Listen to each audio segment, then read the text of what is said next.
Bienvenida, querida mía, a Del Reto al Éxito Emocional, el podcast que nace para hacer visible lo invisible y descubrir qué convierte el dolor en propósito, el miedo en poder y el éxito, el reto en éxito emocional.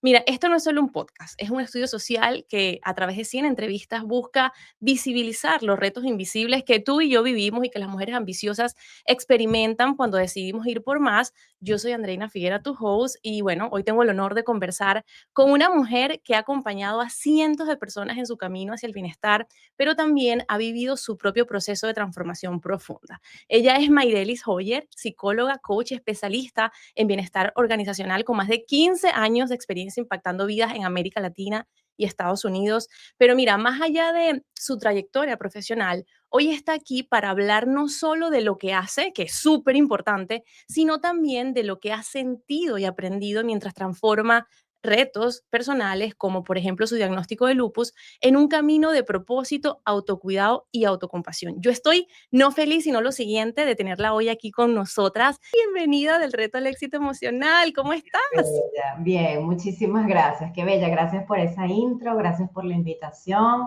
y felicitaciones por todo este proyecto tan bonito que estás haciendo.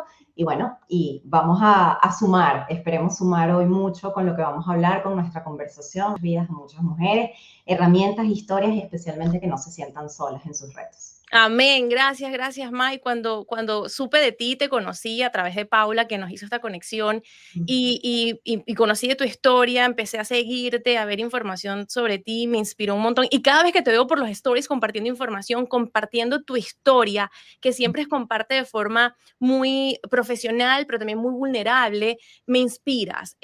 Quiero saber y voy a ir directo al grano porque sé que yo te veo y te percibo como una gran referente en el tema de la autocompasión, en muchos temas, pero a mí personalmente me llamó mucho la atención el cómo habla sobre autocompasión. Pero antes de llegar allí, te quiero preguntar, qué es y cómo impactó tu vida la autoexigencia?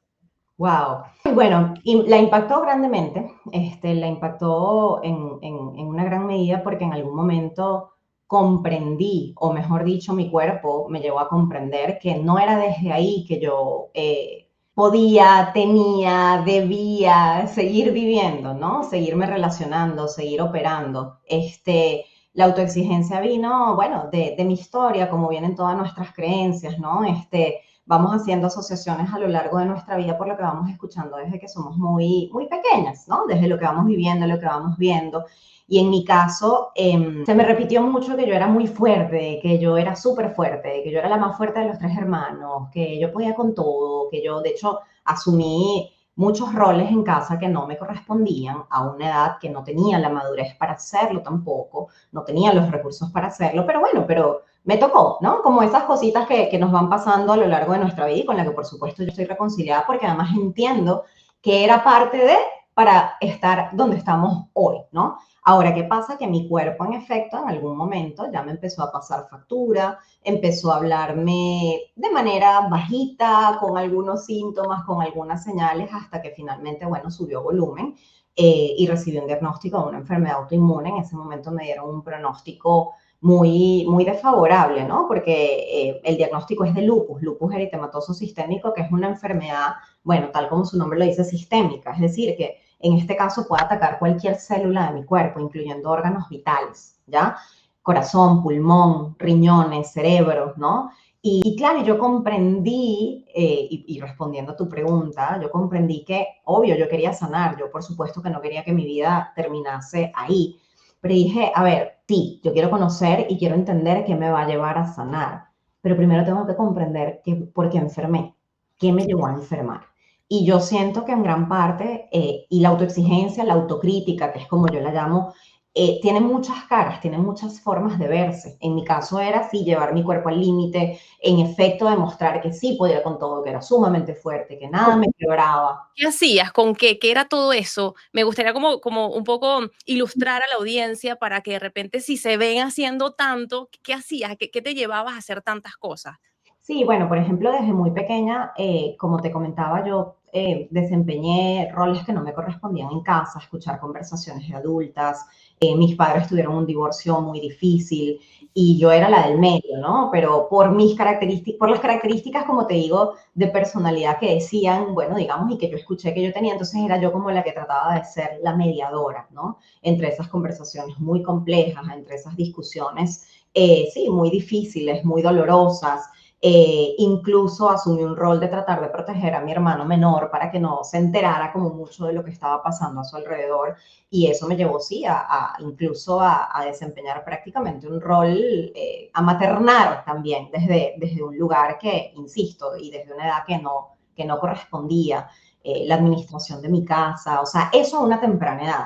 Y luego en la adultez, por ejemplo, bueno, migraciones que todos hemos tenido, bueno, no todos, pero muchos venezolanos entendemos y las hemos transitado. En mi caso, yo, bueno, agarrar 3 maletas e irme sola a un país en el que no conocía a nadie y decir, bueno, voy para allá, estudiar antes en una universidad que yo sabía que era muy exigente y decir, vamos y yo lo voy a lograr, y lo logré en un tiempo, digamos, como inferior al que normal, al que la media suele lograr. O sea, era como, tenía como muchas caras, ¿no? O sea, desde el punto de vista familiar, y yo sé que muchas mujeres se relacionan con esto, de desempeñar roles que luego en la adultez entendemos, yo por qué hice eso, si eso no me correspondía, si yo no tenía ni siquiera la madurez para procesar lo que estaba sucediendo, ¿no? Luego, en otra edad, por ejemplo, la época universitaria, bueno, sí, estudiar, y que no es que está mal, porque el esfuerzo, por supuesto, que después trae sus frutos, ¿no? Solo preguntarnos desde dónde lo hacemos y qué precio estamos pagando, porque a veces confundimos el esfuerzo con sacrificio, que no es lo mismo, ¿no?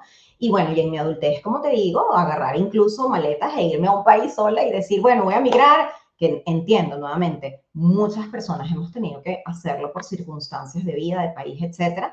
En mi caso es como, ok, lo hago sola y vamos y puedo y sigo tomando decisiones y sigo echando para adelante. Y desde que mi cuerpo ya me estaba empezando a hablar con síntomas como de fatiga, yo en lugar de escuchar la fatiga que a poquito iba surgiendo, yo, o sea, mi voz era tan crítica que yo más bien como, ¿por qué? O sea, me preguntaba por qué mi cuerpo no estaba respondiendo a la velocidad a la que a la que mi mente iba, ¿no? O sea, mi mente iba como ta, y mi cuerpo no respondía, claro. Ya mi cuerpo no tenía la fuerza para hacerlo y yo lo seguía llevando, yo lo seguía empujando, hasta que me paró en seco, hasta que ya definitivamente dijo, hasta aquí llego. No pedir ayuda, y yo sé que con esto se reflejan muchas mujeres, o sea, los roles que no corresponden, el no pedir ayuda, el sentir que tenemos que poder con todo solas, el no permitirnos quebrarnos, el no permitirnos pausar o detenernos cuando nuestro cuerpo así nos lo está pidiendo, ¿no? Entonces, si tiene caras, tiene muchas caras y tiene como muchas maneras de verse, pero eso es un poco como se veía en mi caso, mi alto nivel de exigencia y lo que yo mal había asociado con fortaleza. Y hoy entendí que eso no es la fortaleza, ¿no? O sea, ¿Y qué edad tenías? Volviendo un poquito a ese diagnóstico de lupus, ¿qué edad tenías? ¿Qué edad tenías? ¿Cómo era tu dinámica social, por así decir, de vida y cómo impactó en ese momento? O sea, me gustaría como adentrarme en ese proceso, recibo este diagnóstico, ¿qué impacto y qué shock quizás tuviste y externo también al momento de recibir el diagnóstico? mira, yo, bueno, tenía 30 años, yo soy venezolana y yo me había ido a vivir a Ecuador. Bueno, ya yo había vivido en Viena un tiempo, me fui a estudiar alemán, regresé a Venezuela y en el 2014, que hubo como esta ola también importante de migración, yo decidí irme a Ecuador, como decía, me fui sola. Y claro, el impacto fue importante porque además yo recibí el diagnóstico en un país en el que yo no tenía familia, ¿no? O sea, en el que yo estaba realmente, claro, tenía una gran amiga, sí tenía una prima, perdón, acabo de decir, no tenía familia, tenía una prima, de hecho, que de alguna manera pudo como vivir un poco, ¿no? De cerca lo que estaba pasando. Y en ese momento yo estaba, imagínate, tenía pocos meses saliendo con quien hoy es mi esposo. Y entonces, claro, el impacto, el lupus tiene muchos síntomas y en mi caso yo empecé a tener fatiga de manera muy importante. A mí me hicieron, bueno, y hoy en día yo sigo teniendo una discapacidad visual porque yo tenía algo que se llamaba, y tengo, que se llama queratocono, que es como la córnea no tiene la forma que debería, y me habían hecho una cirugía años atrás y había salido bien. Pero en ese momento, cuando ya los síntomas, ya el lupus estaba activo, pero no estaba diagnosticado todavía, me operan este ojo y una cirugía que tenía que tardar 48 horas en cerrar, o sea, la herida en cerrar, en mi caso tardó 6 semanas. Yo estuve 6 semanas con el ojo así, rojo, con dolor, no podía, o sea, tenía fotosensibilidad, yo no podía estar en la luz, o sea, tenía que estar con las persianas abajo. El médico, pobrecito, yo te juro que hoy en día yo lo veo con ojos tan compasivos más bien a él, porque él ya no hallaba qué hacer, él no encontraba la explicación de por qué la cirugía en mi caso no estaba, o sea, yo no estaba sanando como se esperaba. Fue muy doloroso. Y aparte, otro tipo de síntomas, bueno, se me estaba cayendo mucho el cabello también. Y aparte, como no veía, yo dejaba literalmente casi montañas de cabello en el piso, pero ni siquiera los podía ver porque es que no veía. Entonces, cuando era mi novio en ese momento, pues que ahora es mi esposo, como te digo, iba a mi casa y había montañas de cabello porque es que se me caía mucho el cabello, insisto, no veía. Y lo que hizo que ya empezara, o sea, que me llevaran finalmente, bueno, tuve fiebres sin razón aparente, o sea, me daba fiebre de repente, me daba fiebre de 40, entonces en algún momento pensaron que era salmonela, en otro momento no, bueno, tienes una infección, porque realmente llegar a un diagnóstico de lupus no es fácil, no es sencillo, porque son muchas caras, fíjate por dónde te he paseado, vista, cabello, fatiga, fiebre, entonces si tú vas atando, realmente no pareciera que hay una conexión evidente entre ninguno. Yo llegué a pensar, y a mí un par de personas me llegaron a preguntar, y eso fue muy doloroso también, me llegaron a preguntar si yo no era hipocondríaca. Una persona me llegó a decir, pero así muy fuerte, que yo lo que creo es que tú eres hipocondríaca. Y sabes cuando en ese momento estás tan vulnerable, que yo recuerdo a la May de ese momento y todavía me dan ganas de llorar porque digo, wow, o sea, yo estaba en mucho dolor, no solo físico, sino también emocional, porque yo no sabía lo que me estaba pasando. Y que a mí me preguntaran eso era como, wow, ciertamente me lo llegué a cuestionar. Yo Claro, dije, crea duda en ti misma de que quizás esto es lo que está pasando cuando no tienes respuestas. porque no había una respuesta clara en ese momento. Yo dije, bueno, sí, quizás, ¿será que sí soy hipocondríaca y no me he dado cuenta? ¿Qué es lo que pasa? Que luego empieza el dolor más severo a nivel articular. Yo hubo un momento de mi vida que yo no pude bajar escaleras, que yo no pude abrir una botella de agua, o sea, y ese fue el momento en el que yo dije, aquí algo no está bien. O sea, más allá de todo lo que ha venido pasando de forma aislada, un día que salí a comer y me sirvieron una botellita de agua y traté de abrirla y las manos no me dieron para abrirla porque no soportaba el dolor, evidentemente dije que algo no está bien. Y fue en ese momento en el que ya decidieron hacerme exámenes como más orientados a temas autoinmunes y desde los primeros resultados, ya el internista a los pocos días me llamó porque era un internista todavía. Evidentemente yo no había pasado con un especialista, que hoy en día quien me hace seguimiento de la enfermedad es un reumatólogo, que es el especialista que maneja todo este tipo de enfermedades. Y el internista me llamó y me dijo, mira, todo parece indicar, o por lo menos estos resultados preliminares, que tú tienes lupus eritematoso sistémico. André, yo ni sabía que era eso, yo no sabía que era eso, a mí me estaban hablando en chino, yo lupus, ¿qué? Y cuando me puse a buscar, yo estaba en donde yo trabajaba en ese momento, yo en un banco en el área de talento humano, yo por muchos años trabajé por muchos años en la parte corporativa. Cuando yo me puse a buscar en internet lo que significaba, lo que era el lupus, a mí me dio una crisis como de nervios que yo ni siquiera pude manejar. Una amiga fue a donde yo trabajaba para manejar mi carro porque es que yo no paraba de llorar. Yo decía, ¿qué es esto? O sea, me acabo de enterar que tengo algo que me puedo morir, que me puede atacar cerebro, que me puede atacar corazón, que me puede atacar... O sea, fue muy fuerte el shock.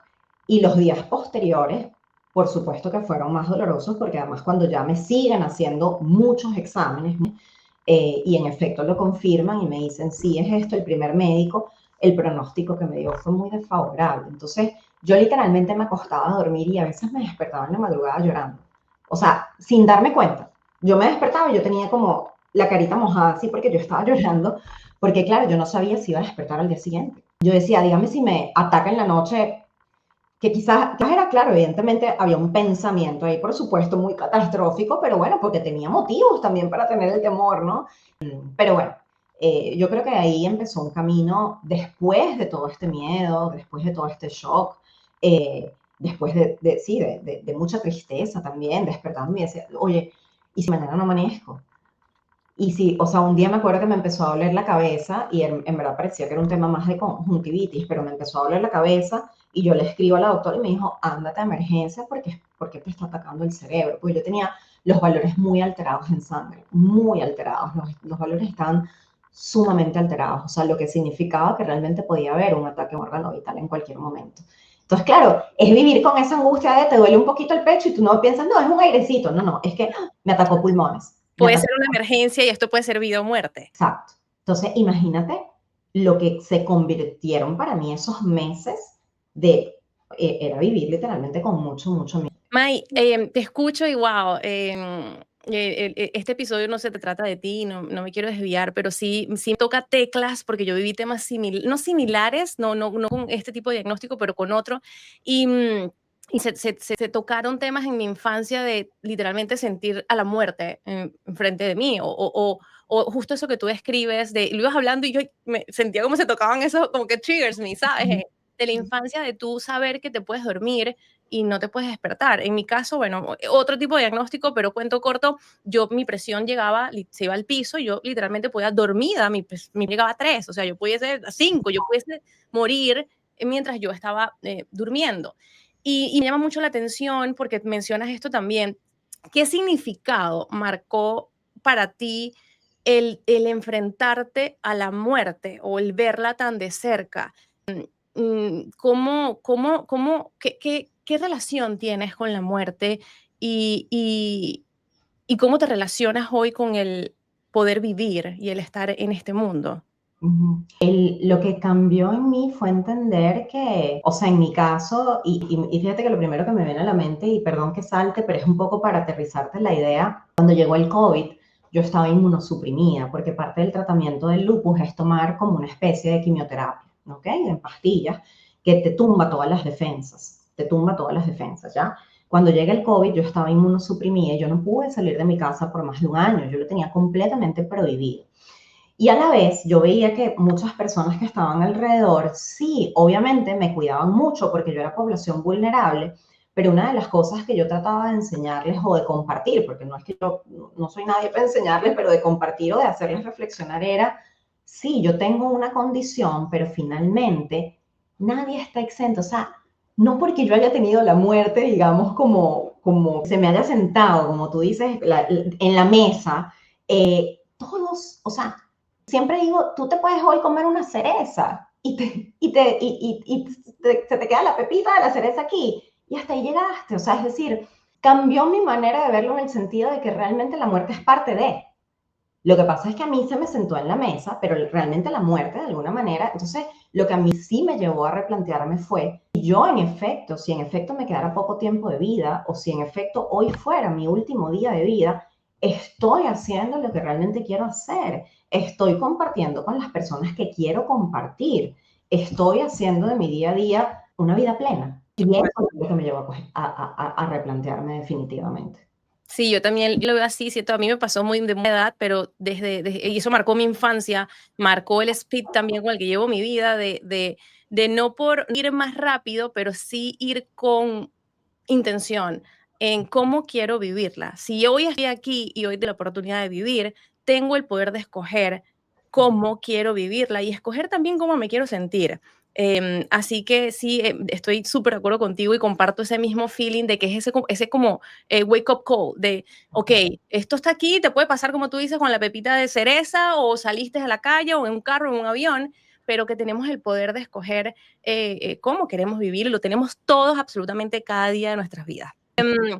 Me gustaría, a través de todo, porque te pasó a temprana edad, mencionaste que ya cuando recibiste el diagnóstico ya estabas trabajando en el mundo corporativo. ¿Cómo era tu vida profesional? ¿Qué hacías? ¿Cuál era tu visión? ¿Cuándo se dio este salto al mundo del coaching o ya trabajabas como coach?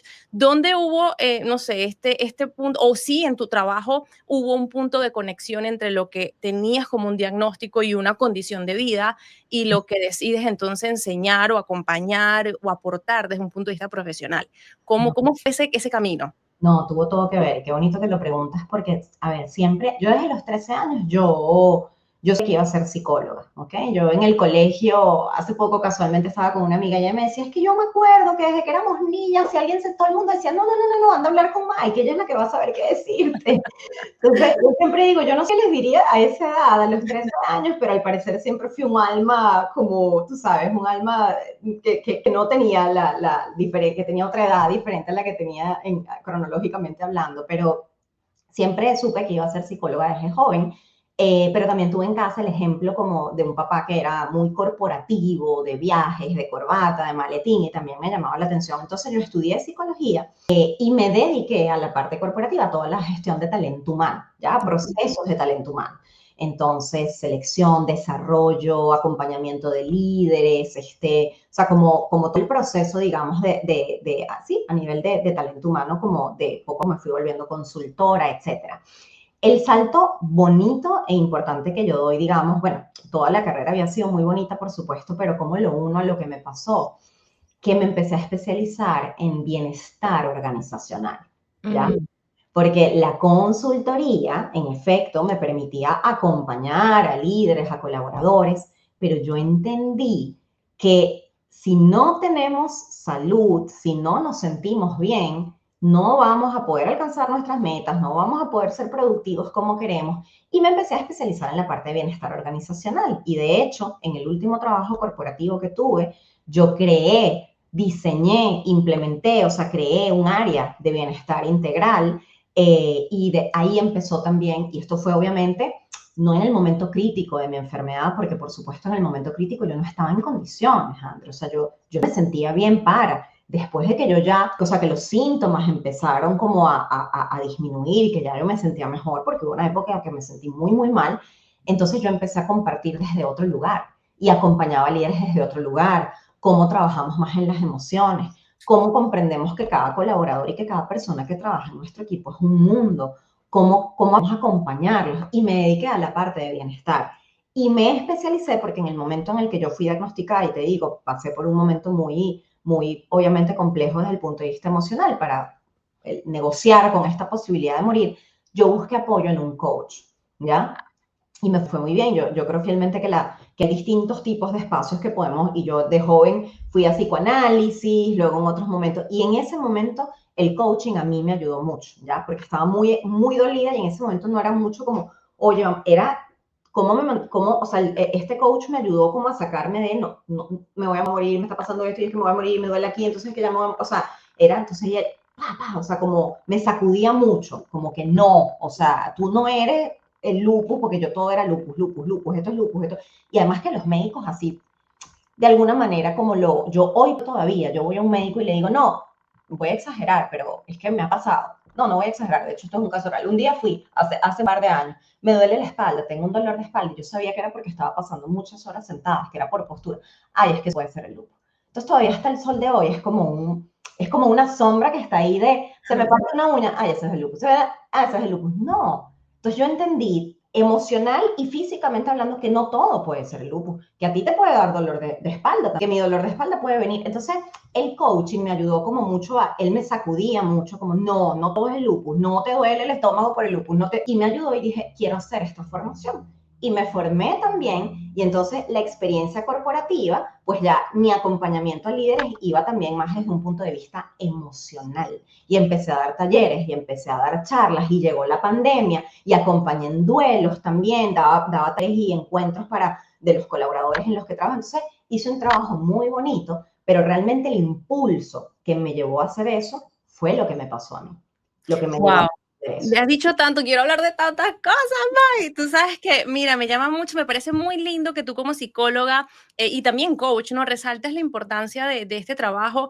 Yo mucho la visión que tienes y yo describo, en mi caso, yo soy divorciada, actualmente felizmente casada, gracias a Dios, pero cuando me separo de mi primer matrimonio, yo siempre digo que a mí, yo estuve y acompañada de mi psicóloga pero a mí la psicología era como que me ayudaba a ver pasado, presente, futuro, ir para adentro y me ayudó muchísimo en ese proceso, es indispensable, pero yo digo que el coaching me sacó de la cama. El Mm, coaching me dio como esa acción diaria a que, ok, estoy trabajando en mí, veo para adentro, hablo con mi psicóloga, pero el coaching fue como que, ok, ¿qué vas a hacer hoy y de dónde te vas a sacar hoy? ¿Cuál es el enfoque hoy? Y ahí luego de esa crisis existencial de mi vida, yo también decido entonces certificarme como life coach porque me transformó, el resultado fue tan valioso para mí que entonces allí decido certificarme, así que me parece súper bonito que tú, porque también siento que en el mercado o en la sociedad a veces hay esta contradicción de o es uno o es un coach, no, no, no, son dos cosas completamente distintas y necesarias. Quien te aporte. Yo siempre digo que finalmente, o sea, y yo entiendo, y de hecho te cuento, o sea, yo sé de colegas, psicólogas que ven el coaching como, y mira, yo finalmente, o sea, es que no es un tema, a veces ni siquiera es un tema de cuánta formación, cuántos títulos, lo importante es que la persona que se, o sea, la mejor manera de tocar un alma es que sea desde otra alma, y siempre se lo digo a personas cuando entran como estos debates. El otro día una persona que escribió un libro y me decía, ay, a mí me da cosa cuando un psicólogo lee mi libro, porque yo no sé qué puede pensar, o sea, ¿por qué yo hablar de crecimiento personal cuando yo no soy psicóloga? Y yo le digo, mira, tú tocas desde ese libro, no, o sea, tú no estás tocando desde tu libro a la otra alma, tú estás tocando desde tu alma a otra alma, no es desde el libro. Entonces es como, y finalmente pasa lo mismo con los títulos. Entonces, claro, hay que ser responsable, por supuesto, al momento de hacerlo. Eso valga, por supuesto, recordarlo, ¿no? Pero para mí no es un tema, incluso hay distintos tipos de terapia y yo soy fiel creyente que en un momento te puede ir muy bien con uno y en otro momento te puede ir muy bien con otra, o sea, y no significa que uno sea malo y que el otro sea malo, o sea, nada, para nada, es lo que a ti mejor te resulta en ese momento de vida que estás transitando. Para mí eso No, es importante. y en tu historia y lo que nos compartes, lo hermoso de poder combinar todo lo que tú aprendiste, estudiaste, viviste, lo que te ayudó a ti y traerlo entonces como una propuesta para aportar a otros. Mencionaste el tema de bienestar organizacional y esta metodología o sistemas que creas para las organizaciones desde un punto de vista de organización y corporativo. ¿Qué sugiere Mai indispensable? ¿Qué tenemos que considerar? ¿Qué hay que tener? ¿Qué pilares son necesarios para tener un bienestar emocional y bienestar organizacional? Sí, mira, las empresas, una de las cosas que es súper importante que tengamos en cuenta, porque a veces cuando hablamos de bienestar organizacional, entonces te encuentras también con cierta resistencia que dice, pero es que yo no soy responsable de que mi gente sea feliz. En efecto, tú no eres como empresa responsable de que la gente sea feliz, porque finalmente eso también es una decisión, ¿no? Todos decidimos también y como tú bien decías, vamos poco a acciones en nuestro día a conectar con lo que nos hace bien. Y eso es algo que es responsabilidad de cada quien. Pero las empresas sí tienen que asumir la responsabilidad de generar y fomentar las iniciativas y los espacios que permitan que sus colaboradores se sientan bien en su lugar de trabajo, ¿ok? Entonces siempre yo como esta analogía de que esto es como cuando tú recibes invitados en tu casa y sirves la mesa. Entonces tú quieres ser un súper mega buen anfitrión y sirves la mesa y pones de repente cafecito para algunos, tecito para otros, leche deslactosada para unos, leche de vaca para otros, bebida de almendra, y tú sirves la mesa. No significa que todas las personas que van a venir a tu casa van a agarrar la leche de almendra, la leche de vaca, no. Cada quien agarrará lo que mejor le resulte. Y esta es la mejor manera que yo he encontrado de expresárselo a las empresas. Tú sirves la mesa y pones las condiciones. No significa que todos los colaboradores van a venir y van a tomar de todas las iniciativas, pero tú estás desde esa responsabilidad de que tu gente esté bien, que dicho sea de paso, hay estadísticas que claramente te lo indican. A mayor bienestar, mayor satisfacción, mayor compromiso, mayor productividad, menor rotación, menor ausentismo. Entonces, el impacto que tiene desde el punto de vista, o sea, de tu empresa, del cumplimiento de objetivos y de los resultados, es hasta estratégico. Y a veces no son mayores, o sea, no implica que tengamos que destinar un gran presupuesto para decir que estoy haciendo cosas a favor del bienestar de mis colaboradores. A veces con pequeñas acciones ya tú estás tendiendo, o sea, ya tú estás poniendo la mesa y la gente sabe, ah, mira, la empresa me está dando esta opción y yo puedo elegir lo que a mí más me resulte y lo que a mí más bienestar me traiga. Para mí eso es bienestar organizacional. Y a veces, insisto, a veces dueños de empresas me dicen, pero es que yo no tengo presupuesto. Y yo, entonces, entramos y vemos clima. Y yo, mira, ¿qué te está diciendo la gente acá? Que hay un alto nivel de estrés, que sienten que no les alcanzan las horas. No, entonces, ¿cómo hago para que una máquina funcione mejor y tengan más tiempo? Ok, no lo sé, pero ¿por qué no nos vamos de repente a lo más básico? Si te están diciendo que están teniendo, desde el punto de vista físico, dolencias, etc., ¿Por qué no le damos alguna clase, algún break, alguna pausa? O sea, ¿por qué no fomentamos otra cosa que les pueda permitir también cuidar del bienestar, que no necesariamente sea desde lo técnico? Son iniciativas pequeñas. Es poner tecito, es poner cafecito, es poner la leche deslactosada y que cada persona tome y diga, ok, tengo la opción de. Y para mí eso sí es una responsabilidad que tienen las empresas con sus colaboradores. Qué belleza y qué powerful. Sí, el poder escoger está allí, si lo necesito, allí. No, y la importancia de sentirnos como, de sentirnos como empleados respaldados, a que, bueno, de repente no lo necesito, y ojalá no lo necesite, pero si llegase a, estoy sostenido, ¿no? Y que como seres humanos, ¿quién no quiere sentirse sostenido y cuidado? Me gustaría llevarnos, o sea, o llevarte ahora a esa visión de liderazgo femenino. Sé que tienes un programa especialmente enfocado para mujeres.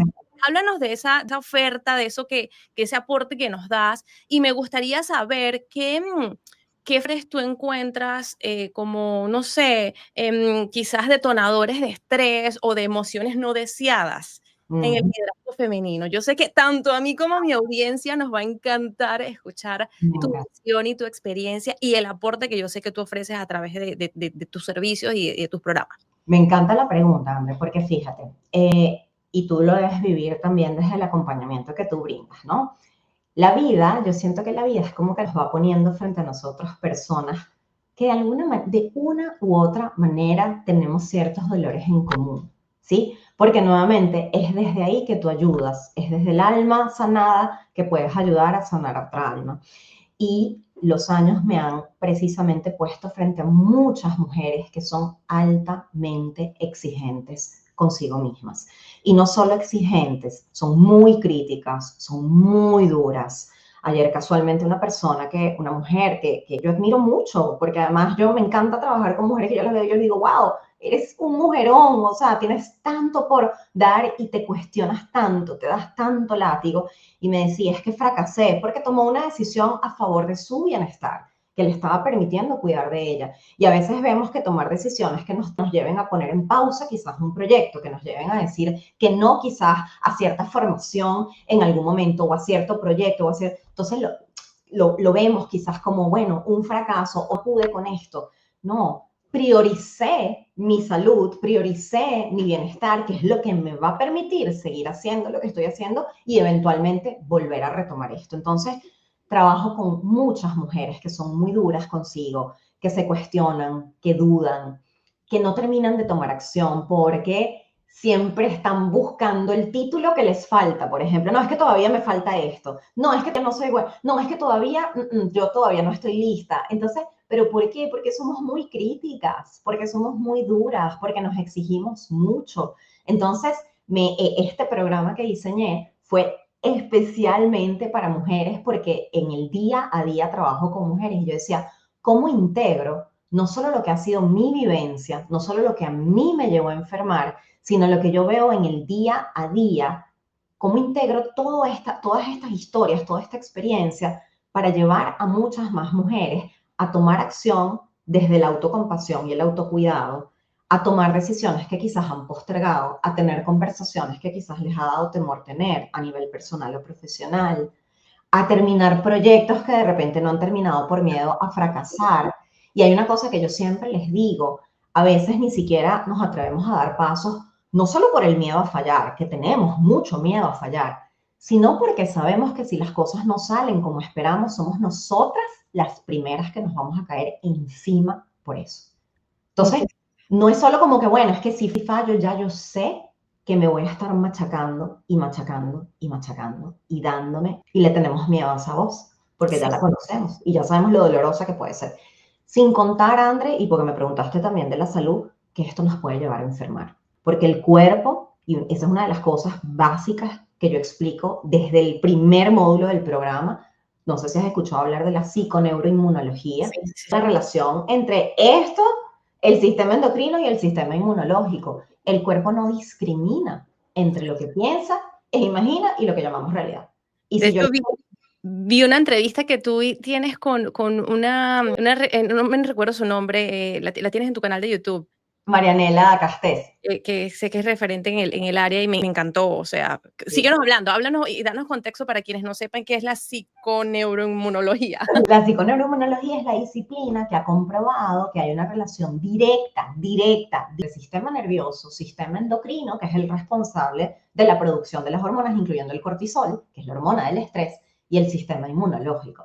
Y nuestro cuerpo no está diseñado para estar bajo estrés constantemente. Nuestro cuerpo está diseñado como, o sea, para tener un estrés puntual y poder responder ante él, ¿ok? Tengo una demanda del ambiente, tengo una presentación que tengo que hacer en el trabajo, tengo que entregar un informe de algo, entro en estrés, pum, pum, pum, pum, pum, eso me permite responder más rápido. Pero si este estrés es sostenido, sostenido, sostenido, sostenido y se vuelve crónico, la producción de cortisol es constante y eso produce un estado de inflamación que nos puede llevar a enfermar. ¿Y qué es lo curioso? Que el estrés no solo viene de un estímulo externo, sino que también puede provenir de pensamientos. Si yo me Wow. estoy diciendo constantemente, no voy a poder, no estoy haciendo lo suficiente, todavía me falta, no, es que no estoy lista para esto, no, es que todavía no soy lo suficientemente buena para sacar este proyecto, no, es que fracasé, no, soy terrible. Y muchas cosas que seguramente tú también escuchas, Uy, soy y bruta, me digo, y el fatalismo también, y si pasa lo otro, y si aquí, wow. y si me equivoco, y si se me olvida lo que tengo que decir, y si el fracaso delante de este comité que me tengo que presentar, y si lanzo un producto y entonces nadie lo quiere, y si entonces convoco y nadie se inscribe, ¿no? Y que nunca pasa todo eso que nos estamos diciendo en la cabeza. Y eso nos ¿Ah? está enfermando. Y eso nos está enfermando. Nos enferma. O sea, literalmente no es solo que nos genera malestar emocional. Literalmente nos enferma físicamente. Y por eso es tan importante que lo entendamos. Porque seguramente, claro, cuando te estás diciendo eso, sientes tensión, te duele la cabeza, te sientes tensión en el cuello, en la espalda, en el estómago, ¿no? Esas son señales con las que tu cuerpo te está diciendo, oye, Respira. espérate, espérate que esto me está generando mucha angustia, ¿no? Entonces, de eso se trata la psiconeuroinmunología. ¿Y qué podemos hacer? O sea, estamos así, el diálogo interno, de esa cosa que ahí, bueno, que no nos ayuda y que, ¿cómo nos ayudamos?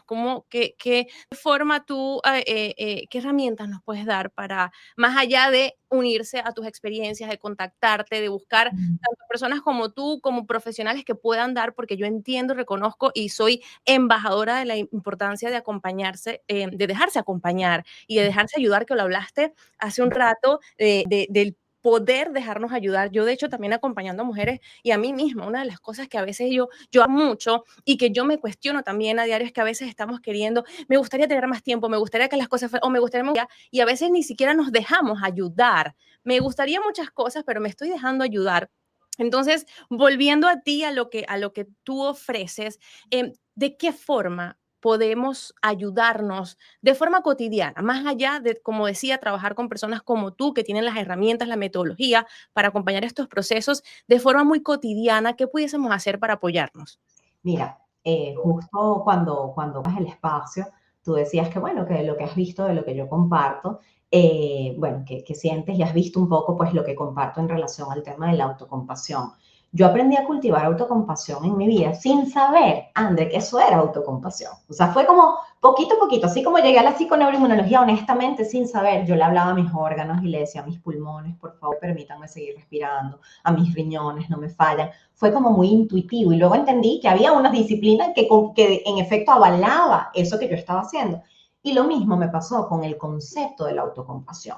Y justo tú acabas de decir, ¿no? A veces decimos, quiero esto y quiero lo otro y quiero lo otro, pero no buscamos ayuda porque es que a veces ni siquiera nos damos el momento de pausar y decir, ok, quiero esto que necesito para poder hacerlo, que cómo tengo que sentirme yo para poder hacerlo, cuáles son los miedos que aparecen cuando pienso en eso que tengo que hacer o que quiero hacer o que sueño hacer, ¿no? Entonces, uno de los componentes de la autocompasión es la atención plena, que implica precisamente darnos el permiso a pausar.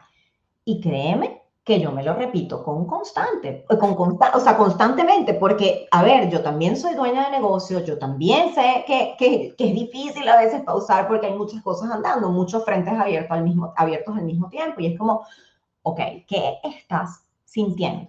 Porque tu cuerpo te está volviendo a decir, que está tenso, porque tu cuerpo se siente cansado, ¿por qué no? Y me doy esos permisos de pausar para entender también la manera en la que me está hablando mi cuerpo. Yo he aprendido a tener una conexión muy importante con mi cuerpo y yo invito a las personas que puedan estar escuchando este espacio que aprendamos a entender también cuando queremos tomar una decisión y de repente la barriguita o de repente la espalda se tensa, o de repente que aprendamos a escuchar qué me está diciendo mi cuerpo, porque antes de yo ser consciente, mi cuerpo ya te está diciendo, o sea, ya nos está diciendo, epa, aquí hay algo que no se siente bien. Entonces, en primer lugar, darnos el permiso de pausar para escuchar qué estamos pensando, qué estamos sintiendo, qué nos está diciendo nuestro cuerpo.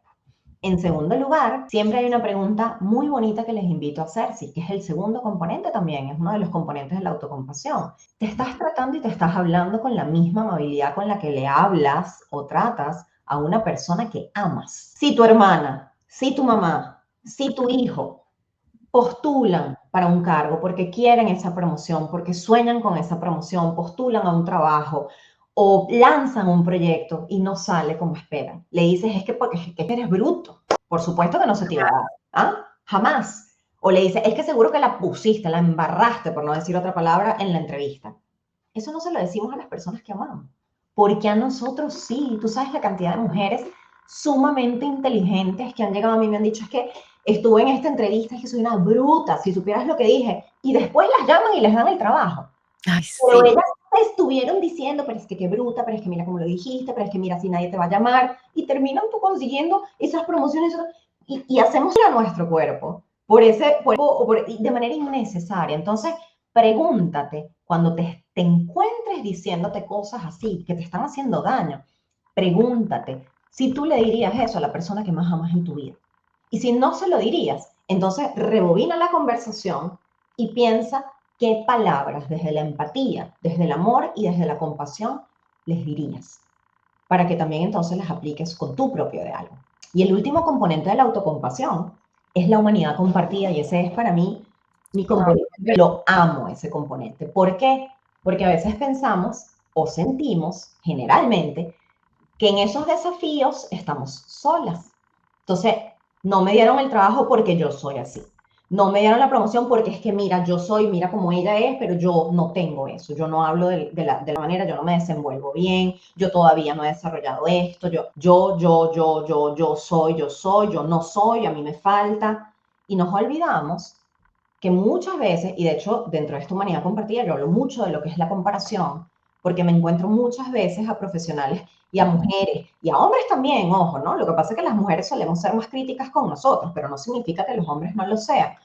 Nos encontramos comparándonos con otras personas, pero vemos únicamente el resultado y olvidamos el proceso que esa persona llevó, tomó el tiempo para llegar a ese resultado. Pero cuando nos comparamos solo con el resultado, nos sentimos solas. Nos sentimos solas, se hace más pesado, duele más el camino. Cuando entendemos la humanidad compartida, lo que nos lleva es a decirnos, como seres humanos vamos a dudar, vamos a fallar, nos vamos a equivocar, vamos a sentir miedos. Y eso es parte de ser humano. Wow, qué belleza. Ay, Maite, me encanta todo, todo, muchas cosas. Justo ayer, este último punto, justo yo compartía por los stories en Instagram algo tan simple como ponía una foto de lo que es un programa, un servicio de hace 3 años atrás, cuatro, y ponía la foto de cómo empezando, ¿no? El loguito estaba todo movido, hecho por mí en Canva, los colores, todo, tú ves, no es para nada lo que es la marca de Andreina Figuera hoy en día y ese programa.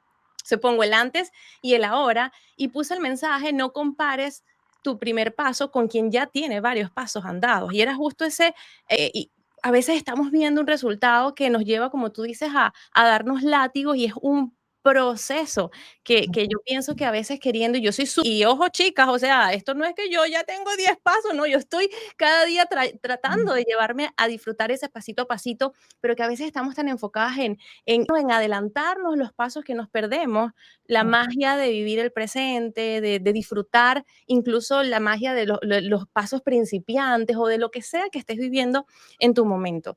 Y de May, honrar, me encanta lo que acabas de decir, porque es honrar también el camino que has transitado y decir, wow, mira este logo, cómo lo hice comenzando, mira, ahorita quizás lo veo y digo, ay Dios mío, yo no saldría con eso ahorita, pero es que lo ves y dices, que lo hice, me atreví, qué valiente fui, lo hice con lo que tenía y hoy en día tengo la posibilidad de hacerlo de otra manera y honro también a la Andreina que se atrevió a hacerlo desde ese primer pasito, porque incluso una de las cosas que le digo a muchas mujeres con las que trabajo, perdón, si en el momento en el que tú sales ya todo está perfecto, es que saliste tarde y eso lo dicen los grandes expertos en esta materia. Si tú ves, yo veo mi primer reel y yo, por favor, o sea, yo digo, ay, Dios mío, ¿cómo yo salí con eso?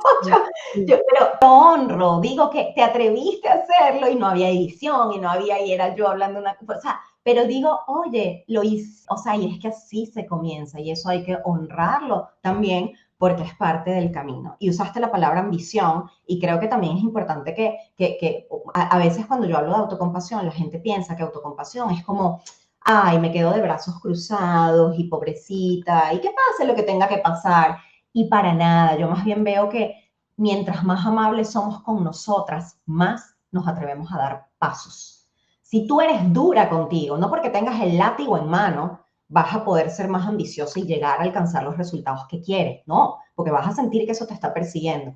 Pero si tú tienes las herramientas para decir, si me caigo en el camino hacia alcanzar lo que yo quiero, si me equivoco, si me resbalo, yo voy a ser mi mejor soporte, entonces te vas a atrever a ir por eso que estás soñando. Yo lo veo más bien al revés, como un motor para tomar acción. Y no, May, puedo hablar contigo como 4, 5, 10 horas seguidas. Vamos a hacer un récord hablando sobre estos temas porque es mucho y es información tan valiosa que para mí significa un montón tenerte aquí y ver de ti, conectar contigo y que puedas con tantas herramientas. Y me hace feliz, extremadamente feliz. Me siento súper agradecida porque para mí del reto al éxito emocional, el objetivo, más allá del resultado que yo busco, porque para mí esta 100 entrevistas es yo poder ver que todo eso que compartimos y que, insisto, a veces lo sentimos y no lo conversamos, pero poder compartir este tipo de herramientas y traer a la mesa estas conversaciones que en su mayoría vienen de un diálogo interno que tenemos, tanto hombres como mujeres, como tú decías, que por supuesto es mucho más pesado en la mujer, bueno, por ya temas sociales, culturales y todo lo que arrastramos como mujeres, ¿no? Y que cada vez ha ido mejorando y que está mejorando. Pero tenerte para mí significa un montón en este espacio y contar, lo agradezco enormemente. No puedo cerrar este espacio sin antes hacerte esta pregunta. ¿Qué es el éxito emocional para ti? ¿Cómo lo vives? Cada quien tiene su propia definición. Me encantaría conocer la tuya y cómo lo vives y cómo lo mides en tu vida y en tu día a día. Ay, wow, aquí nos podemos extender mucho, pero bueno, trataré de ser breve. Para mí el éxito desde el punto de vista emocional es poder estar en paz conmigo, hacia donde quiero, pero honrando lo que me pide mi cuerpo. O sea, es decir, caminando hacia donde quiero caminar, sabiendo que quizás todavía faltan muchos pasos para llegar a donde quiero y a la vez siendo capaz, y un poco atándolo al último que hablábamos, de honrar también los pasos que he dado y agradecerle a mi cuerpo porque me los ha permitido dar y agradecerme a mí por lo que he hecho para que mi cuerpo me acompañe en esto que es el éxito profesional, personal, emocional y de manera pues integral. May, gracias por estar aquí. Quiero que ahorita antes de irnos nos hables de dónde podemos conectar contigo, pero antes de ir allá, hace unos días yo vi por tus stories, quizás hace unos 10 días antes de grabar este episodio, que mencionabas que venías de tu chequeo y que estabas bien y que tus resultados, tus análisis, todo está bien, que estás haciendo un chequeo que creo que cada 6 meses Sí. y hoy por eso es aquí, estás bien. Agradezco porque podemos tenerte y como ya decía, podemos seguir aprendiendo de ti tanto en este espacio como todas las personas que impactas con a nivel corporativo, a través de tu programa, en tu comunidad, en tu día a día. Así que honro tu vida, honro que tengas salud y que sigas impactando el mundo con tu potencial. ¿Cómo podemos conectar contigo? ¿Dónde podemos encontrarte para quienes nos están viendo y escuchando? Qué bella, gracias, gracias, gracias por tus palabras, gracias por tus deseos. Los recibo con muchísimo cariño y gratitud también, de verdad, porque además eso se expande, ¿no? Ese agradecimiento y esas lindas energías se expanden, así que lo agradezco de corazón. Bueno, mi cuenta en Instagram, estoy más activa en Instagram, normalmente es MyPsyCoach, M-A-I como psicóloga, pero ahí se une con el Psycoach, entonces MyPsyCoach. Mi página web también es www.maisycoach.com y en LinkedIn estoy con, bueno, mi nombre completo, Mayrelis Hoyer. El programa que tengo dirigido a mujeres, del que hablábamos, se llama De la autocrítica a la Bueno, autocompasión. Y es un programa que yo lo llamo un viaje transformador, porque es un viaje que nos lleva a entender de dónde viene esa voz que tanto nos machaca, que tan duro nos da, hasta incorporar herramientas en nuestro día a día para aprender precisamente a ser compasivas con nosotras, amables con nosotras y seguir expandiendo y seguir impulsando nuestro crecimiento desde un lugar de autocuidado, no de autoexigencia. Entonces, bueno, esas son las vías por las que pueden encontrarme, por las que comparto información, por las que comparto herramientas. Y agradecida contigo por este espacio, por este proyecto tan bonito que desde el primer momento bueno, que vi la información, dije, wow, leí el primer párrafo y dije, dale. O sea, dije, no me hace falta ir por más. Desde que leí el primer párrafo, yo dije, aquí en este tipo de espacios es donde me encantaría sumar y participar. Así que te agradezco también por la invitación y por el espacio. chicas, a ustedes que nos están viendo y escuchando, gracias por estar aquí, gracias por ser parte de esta experiencia del reto al éxito emocional. Si aún no te has suscrito, pues la invitación es que te suscribas, que le des like, que compartas, comparte con esa mujer, amiga, vecina, esa mujer que tienes en tu entorno que seguramente le va a ser súper útil. Toda la información, links, redes sociales de May la vamos a dejar aquí en la descripción del episodio. Así que nada, dale like, suscríbete y de una vete corriendo ya a conectar con May para seguir aprendiendo y bueno, sumando más a lo que es este liderazgo femenino y todos estos retos que vivimos todas las mujeres cuando decidimos, bueno, ir por más, crecer y por supuesto priorizar nuestro bienestar integral. Nos vemos en la próxima. Bye.